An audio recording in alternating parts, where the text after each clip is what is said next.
Assalamualaikum Ibu. Waalaikumsalam.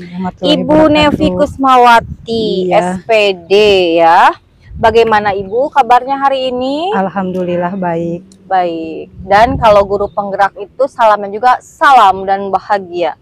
Iya. Jadi Ibu tentunya diharapkan selalu sehat, selalu bahagia ya. Iya. Iya, baik. Ibu, perjalanan kita sudah lumayan jauh. Dari Lokakarya 0, ada PI 1, Lokakarya 1, PI 2, Lokakarya 2, dan sekarang sudah PI 3. Dan Ibu masih jauh perjalanan, jadi semangatnya jangan kendor ya. Iya. Ini sudah hampir pertengahan jalan. Jadi kalau Ibu berhenti di tengah jalan, duh sayang sekali ya. Kalau lelah, istirahat sejenak. Setelah itu, mari kita lanjutkan lagi perjalanan. Siap. Siap, Ibu? Siap. Siap.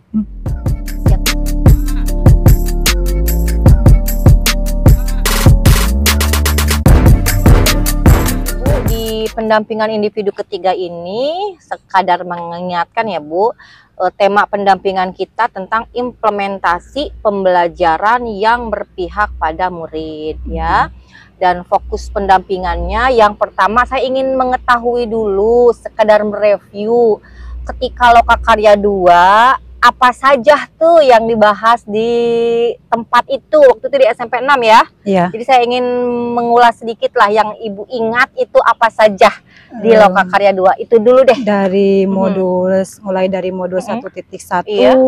modul 1 tentang filosofi Ki Hajar Dewantara, kemudian ke modul 1.2 tentang peran guru penggerak, kemudian modul 1.3 visi guru penggerak, dan 1.4 tentang disiplin positif. Iya. Itu mungkin. Terus? Alhamdulillah sekarang yang sudah berjalan, yang sesuai filosofi Ki Hajar Dewantara, yang pembelajaran yang berpusat kepada siswa ya, atau kepada murid, sudah terlaksana sesuai dengan apa yang saya dapatkan dari CGP selama Lokakarya kemarin. Saya sudah terapkan kepada anak didik saya yang dulu pembelajaran masih seperti dituntun ya, sekarang udah alhamdulillah udah dilaksanakan sesuai apa yang diinginkan oleh murid tersebut. Ya baik Ibu, waktu Lokakarya 2 nih di SMP Negeri 6 Ciamis ya, waktu itu kegiatan yang dilaksanakan apa saja tuh Bu? Itu kegiatan membahas tentang sejauh mana pengetahuan CGP yang sudah didapatkan, baik itu secara mandiri ya, daring maupun secara tatap muka atau daring maupun mandiri. Dari situ kemudian membahas tentang visi guru penggerak dan bermain peran ya kemarin tentang disiplin positif yang segitiga restitusi itu, yang dari mana tiap kelompok memperagakan ke depan dari setiap kasusnya, memperagakan tentang segitiga restitusi, di mana yang menstabilkan identitas. Oke, jadi waktu kemarin di Lokakarya 2 itu diberikan kasus gitu ya. Iya. Jadi bagaimana supaya di sekolah itu tercipta budaya positif ya, seperti itu ya. Ya, baik Ibu. Nah, kita akan mereview juga pembelajaran bulan ketiga ini ya. Iya. Nah, tentunya dari pendampingan individu kedua terus Lokakarya 2, sekarang PI 3 kan jedanya tuh 1 bulan ya. Iya. Saya ingin tahu proses kegiatan apa saja yang telah Ibu laksanakan selama 1 bulan terakhir ini. Karena 1 bulan terakhir ini mungkin ya karena kesibukan dengan kegiatan, jadi belum dilaksanakan secara maksimal. Karena kalau di sekolah ya, kalau di sekolah belum saya laksanakan dengan secara maksimal karena berbagai kegiatan yang lainnya, karena kemarin kan perpisahan, jadi anak juga udah mulai kenaikan Betul. kelas, gurunya juga udah mulai sibuk Iya, gitu. Jadi belum terlaksana, mungkin Iya. nanti di tahun ajaran baru insya Allah mungkin bisa diterapkan itu ya. Kalau dipotong. Kalau pembelajaran daringnya selama 1 bulan terakhir ini apa yang dipelajari, Bu? Itu mulai dari sekarang yang modul 2.1 Oh, 2.1 ya. tentang apa? pembelajaran berdiferensiasi, terus tentang pembelajaran sosial dan emosional, dan 2.3 yang sekarang itu tentang coaching ya, yang kemarin Ibu katanya sudah masuk ya, sudah masuk ya ke coaching ya. 2.3 yang kemarin katanya nanti ada ketemu di belajar coaching. Betul, nanti di PI 5 Ya. itu ada ya Ya. coaching. Kalau PI yang kedepannya keempat, kalau tidak salah kita masih ke pembelajaran berdiferensiasi dan PSE Iya. yang Ibu praktek itu di kelas ya. Iya. Oke, baik. Terus capaian yang diperoleh selama 1 bulan terakhir ini tadi Ibu kan 2.1, 2.2, 2.3, capaian yang Ibu rasakan dari materi-materi pembelajaran daring itu yang ingat terus sama Ibu, apa tuh, Bu? Ya, jadi baru tahu sekarang ya tentang, karena mungkin baru tentang pembelajaran berdiferensiasi ya. Kan pembelajaran diferensiasi itu kan sekarang pembelajaran yang penilaiannya tergantung dengan peserta anak didik ya, sesuai karakteristik siswa, tidak seperti dahulu gitu. Kalau sekarang, jadi saya juga baru tahu, jadi penilaian itu tergantung dari minat, bakat, dan karakteristik siswa. Jadi guru mungkin harus analisis asesmen diagnostik dulu ya, awal. Jadi guru bisa tahu di mana itu nanti anak bisa untuk guru memposisikan si anak ini sesuai dengan bakat, minat, dan karakteristiknya ya, karena masing-masing anak itu mempunyai keunikan masing-masing gitu. Gini ya, tadi kan berdiferensiasi, kita dalam berbagai hal termasuk tadi penilaian juga kita harus melihat karakteristik anak ya. Ibu mengajar berapa orang tuh di kelas? Saya mengajar 24 orang. 24 orang. Ini bagaimana nih cara Ibu nanti dengan berbagai karakteristik yang berbeda, 24 kepala itu saya ingin tahu bagaimana tuh cara menilainya ya. Nah, sebelum itu kan ada diagnostik awal ya, Bu. Nah, dari sana kita bisa mengetahui ya guru, mana anak yang sedang, mana anak yang tinggi atau yang rendah, sebelum. Dalam segi apanya tuh, Bu? Tinggi rendah itu dalam pembelajaran kan anak misalkan yang kalau diberi pengetahuan yang ini, oh berarti ini udah, kalau yang udah ini tinggal ditambah lagi gitu ya, Bu. Atau yang pengetahuannya tinggi berarti materinya kita tambah lagi. Kemudian kalau yang berarti itu masih tetap harus ada pengulangan kalau yang untuk yang kurang. Nah, kemudian dalam pengelompokan tidak hanya yang pintar-pintar aja yang itu. Jadi guru bisa melihat dari asesmen diagnosis awal itu. Jadi ada di rata kan 24, saya bagi 5 kelompok gitu, dikelompokkan.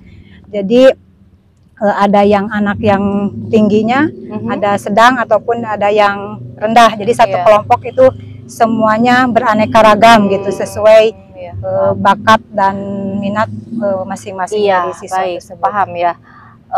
Itu kan dalam segi cepat menangkap materi tentunya ya.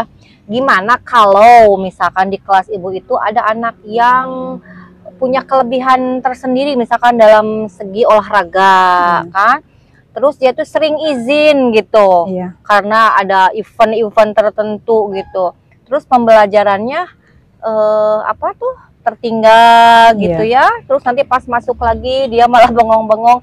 Sikap Ibu ke anak itu gimana ya? Dengan cara kemarin kan dia suka olahraga, sering bolos ya, ikut sepak bola karena ikut mungkin Persib juga. Di sini karena dekat ya, di sekolah kami dekat dengan klub. Ada di sini klub Persispa itu di sini. Dia suka sering dispensasi gitu anaknya.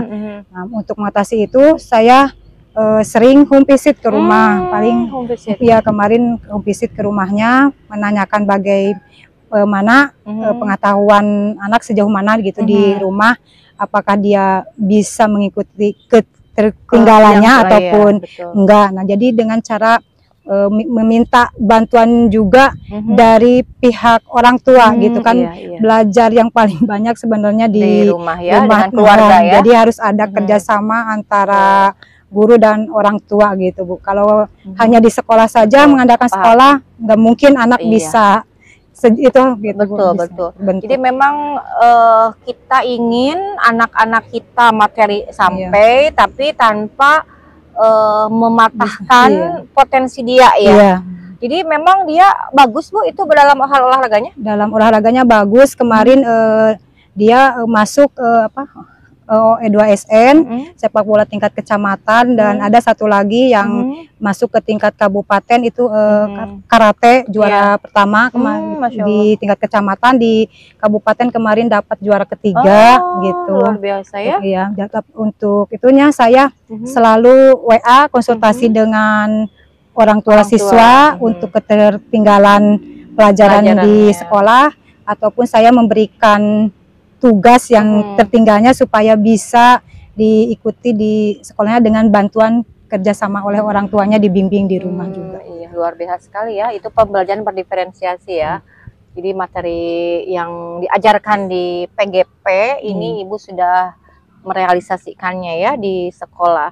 Nah, selanjutnya Ibu kan tentunya punya target nih waktu PI 1 dan PI 2 ya, PI 2 dan Loka 2 sampai detik ini. Ibu tentunya kan punya target, aduh dalam 1 bulan ini saya harus begini. Nah, apakah target yang Ibu rencanakan itu tercapai dalam 1 bulan ini? Dan apa yang Ibu targetkan itu? Belum tercapai ya, karena mungkin ya dengan situasi saya pengennya itu tentang yang tertentu tentang disiplin positif ya, Bu.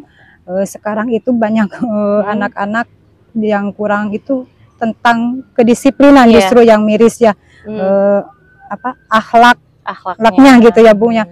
Sekarang anak-anak sekarang beda gitu. Dulu kan lihat guru udah pada sekarangnya mungkin karena beda zaman atau apa gitu. Jadi target saya itu pengen kurang ya. Iya gitu. Saya pengennya itu mendisiplinkan anak dari sejak dini tanpa harus guru itu cerewet atau ya kayak gitu, nyebut tanpa kesadaran dari diri anak itu sendiri, bukan karena dari reward ataupun hadiah dari guru saja gitu. Paham, sip. Tapi belum terrealisasi gitu, ya masih sulit gitu anak-anak. Mudah-mudahan nanti bisa lah ya terrealisasi. Dan selama 1 bulan ini apa yang Ibu rasakan? Oh, keterampilan saya atau skill saya bertambah nih setelah ikut PGP 1 bulan terakhir ini. Apa tuh skill yang bertambahnya, keterampilan yang bertambah dari diri Ibu? Mungkin keterampilan saya di sini kemarin saya mulai belajar untuk kayak kemarin ya, Bu, belajar bicara di depan umum ya, kalau di depan anak-anak pun biasa, kalau depan itu ya seperti diseminasi tentang budaya positif ke teman rekan sejawat, baik itu yang ada di sekolah saya ataupun saya mengundang dari sekolah yang lainnya. Sudah itu Ibu udah laksanakan dari Desa Mekar Mukti ranting 1 dan dari ranting yang lain juga saya undang.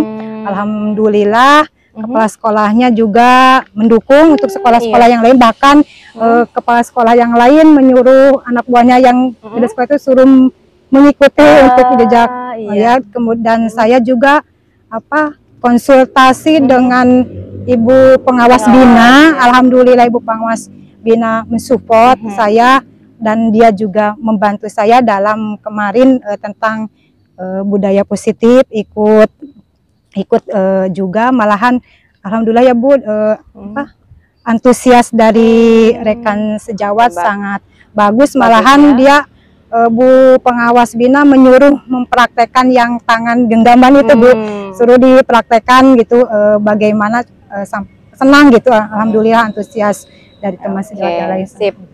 Nah, selanjutnya Ibu kan sudah membagikan instrumen lembar umpan balik ya, ke kepala sekolah, ke rekan kerja Ibu, dan juga ke murid ya? Iya. Ke murid berapa orang, Bu? Ke murid 5 orang. Ke guru? Ke guru 5 orang. Oke, dan Ibu sudah menguploadnya? Sudah. Ya. Sudah ya. Nah, selanjutnya saya ingin tahu nih, hasil dari survei tersebut, umpan balik dari kepala sekolah, rekan sejawat, dan murid-murid Ibu, serta asesmen mandiri tentang kompetensi guru menurut Ibu sendiri ya, saya ingin tahu itu. Nah, berdasarkan hasil survei itu, menurut mereka apa yang sudah baik sekali, poinnya itu sudah konsisten, poin keempat ya. Iya. Jadi di mana tuh? Terus yang kurang, yang perlu diperbaiki dari kompetensi Ibu, bagian mananya ya? Alhamdulillah sih penilaian dari kepala sekolah, rekan guru ataupun dari siswa hampir mirip dengan yang saya nilai sendiri, yang saya gitu. oh iya berarti ya sesuai yang apa yang dinilai orang lain juga sama seperti apa yang saya rasakan atau yang saya nilai sendiri, yaitu tentang berkolaborasi dengan rekan sejawat. Itu yang ratingnya tinggi, yang nilai tinggi ya, atau yang kurang? Yang itu yang tinggi. Alhamdulillah saya sudah mulai bisa berkolaborasi dengan teman sejawat. Seperti sekarang kan mau MPLS ya Bu. Alhamdulillah rekan saya dari kelas 1 minta apa katanya ya sharing untuk kegiatan MPLS nanti di PPDB tahun ajaran baru. Jadi mereka bisa berkolaborasi untuk nanti diterapkan dalam program PPDB gitu, minta apa istilahnya mungkin ya sharing-sharing ilmu saya yang dapat dari CGP ini. Yang rendahnya di bagian mananya Ibu? Yang rendahnya itu mungkin dalam si manajerial atau manajerial. Kemarin kalau kompetensi yang manajerial iya harus ditingkatkan itu ya. Kan yang udah konsistennya itu Ibu berkolaborasi ya dengan rekan guru lah, misalkan dengan orang tua juga tentunya udah bagus ya.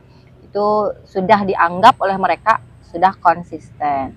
Dan tadi dalam hal manajerial sekolah ya, Ibu masih rendah gitu. Soalnya belum paham juga sih. Belum paham ya. Jadi untuk mengasah kompetensi tersebut ya, supaya kemampuan manajerial sekolah Ibu lebih meningkat lagi, apa yang akan Ibu lakukan dan siapa orang yang akan Ibu libatkan supaya kompetensinya meningkat? Mungkin dari kepala sekolah ya, ataupun dari rekan guru sejawat. Mungkin saya minta apa masukan atau respon dari mereka, peningkatan apa yang bisa meningkatkan saya untuk bisa manajerial seperti itu, dari kepala sekolah, mungkin dari teman sejawat ataupun dengan konsultasi dengan kepada pengawas bina ya. Selalu saya sering konsultasi, kemarin juga sering nanya, tapi mungkin karena sekarang Ibu pengawas binanya lagi sibuk, mungkin saya juga sekarang jadi fasilitator mungkin ya gitu, jadi mungkin sibuk. Kemarin terus ada kegiatan katanya gitu. Nah, selanjutnya tadi kan Ibu akan konsultasi, sharing, melibatkan kepala sekolah dan lainnya. Kapan akan Ibu laksanakan? Mungkin insya Allah ya Bu, nanti di tahun ajaran baru saya akan mencoba untuk melaksanakannya. Mudah-mudahan mah tidak ada apa rintangan ataupun ada halangan yang kalau rintangan sepertinya bakal ada. Apapun yang kita lakukan, rintangan selalu ada. Hanya bagaimana kita menyikapi rintangan tersebut, betul ya? Iya. Jadi Ibu jangan takut dengan rintangan, dengan hambatan, atau istilah kita HTAG kan? Iya. Hambatan, tantangan, ancaman, gangguan, itu akan selalu ada menyertai kita. Ya, bagaimana kita menyikapinya saja. Ya, oke, baik Ibu. Selanjutnya ini tentang rencana penerapan pembelajaran sosial emosional nih Bu ya.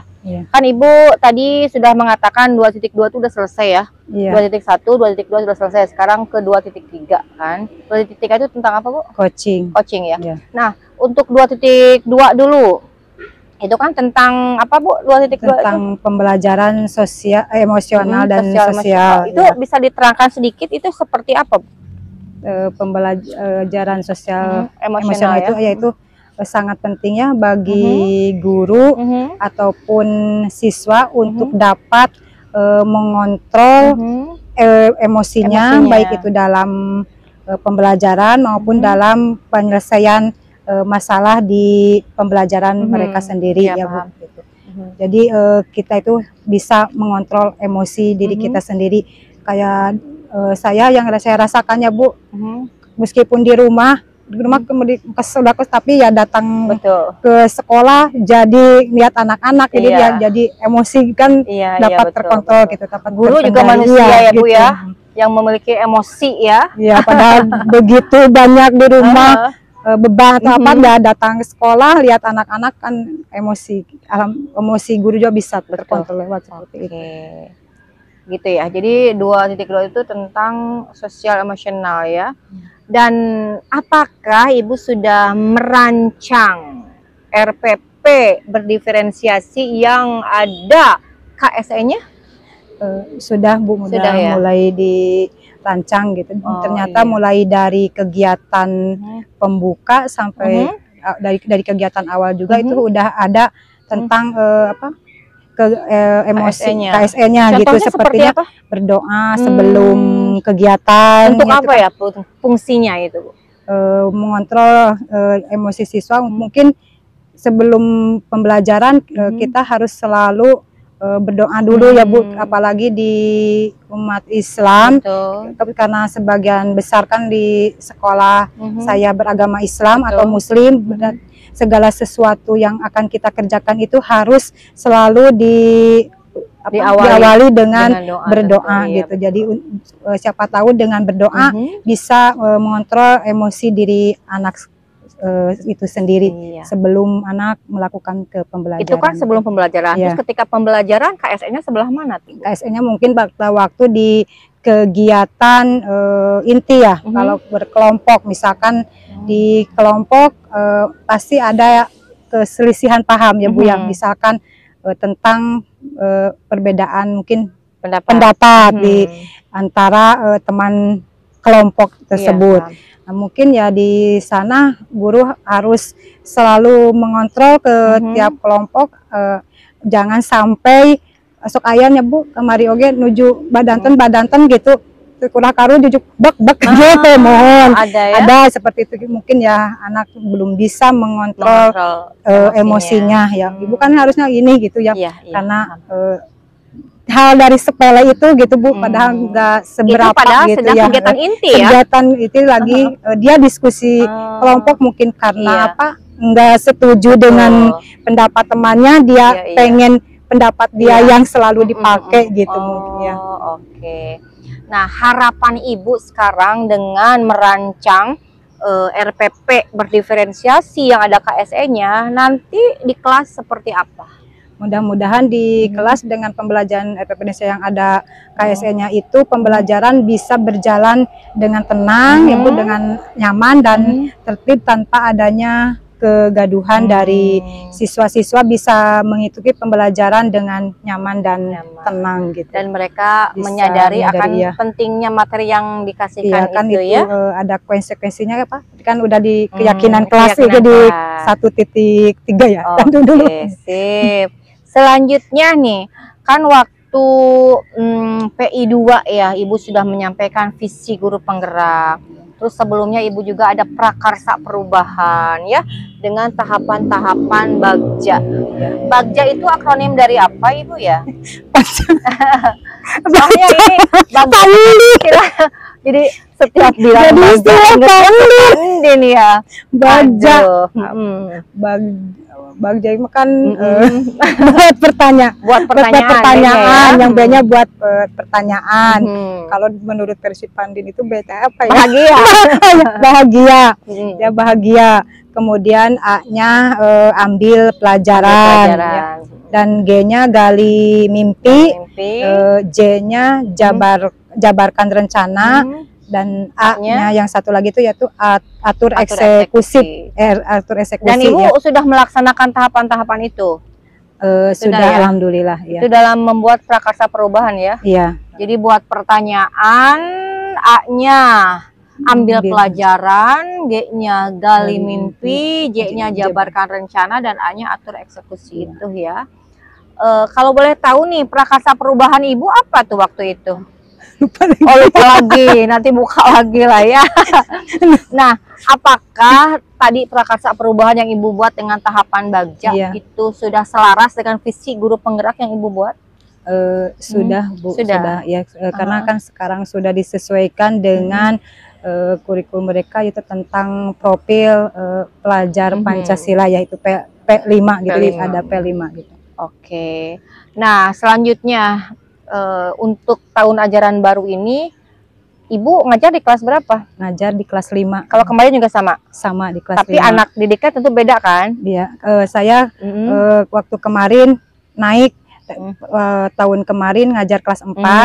Nah, kemudian sama kepala sekolah kita ikan ngajar kelas 5, jadi anaknya masih itu aja. Nggak tahu tahun sekarang ada perubahan atau enggak, saya belum tahu gitu. Nah, kalau misalkan Ibu tetap di kelas 5 ya, tentu anaknya beda kan, anaknya beda. Nah, bagaimana nih upaya yang Ibu lakukan supaya tahapan Bagja itu bisa Ibu laksanakan di kelas Ibu yang baru? Berarti kan saya harus mulai dari awal lagi ya Bu. Kan anak yang baru masuk dari kelas 4 ke kelas 5, saya belum tahu kenal karakteristik anaknya. Berarti saya harus menggali dulu atau mempelajari dulu di karakteristik anak ini seperti apa dulu gitu. Apakah bagaimana gitu, apa SDM anak yang sekarang gitu Bu. Soalnya kan dimulai lagi gitu. Guru harus mengetahui SDM dan karakteristik anak ini udah sejauh mana, apa yang diinginkan dari anak-anak sekarang. Nggak mungkin kan sama dengan tahun anak yang lalu gitu. Paham. Nah, ketika Ibu menyusun tahapan Bagja itu ya, dan untuk sekarang juga akan mencoba melaksanakan, halangan atau rintangan yang Ibu hadapi itu dalam menyusunnya itu apa ya Bu ya?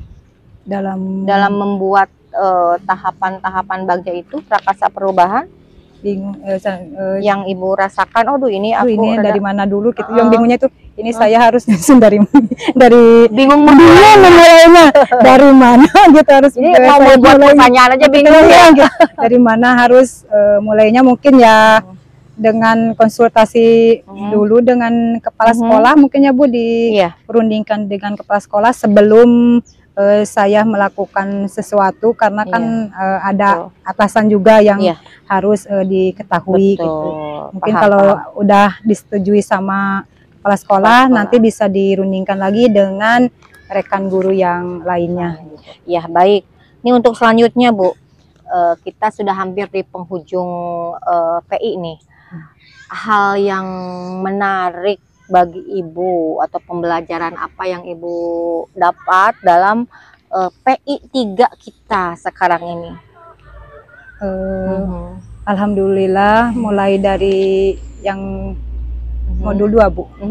Yang modul 2 alhamdulillah kemarin pembelajaran mandiri ya Bu, secara mandiri tentang mulai paham gitu tentang pembelajaran berdiferensiasi, kemudian tentang pembelajaran emosional sosial, dan yang sekarang yang baru itu tentang coaching.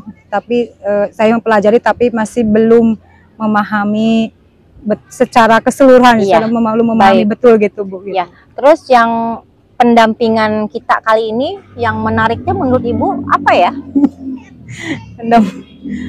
Pendampingan tahu yang menurut Ibu menarik gitu, yang Ibu dapatkan deh, yang Ibu dapatkan dalam pendampingan kita kali ini.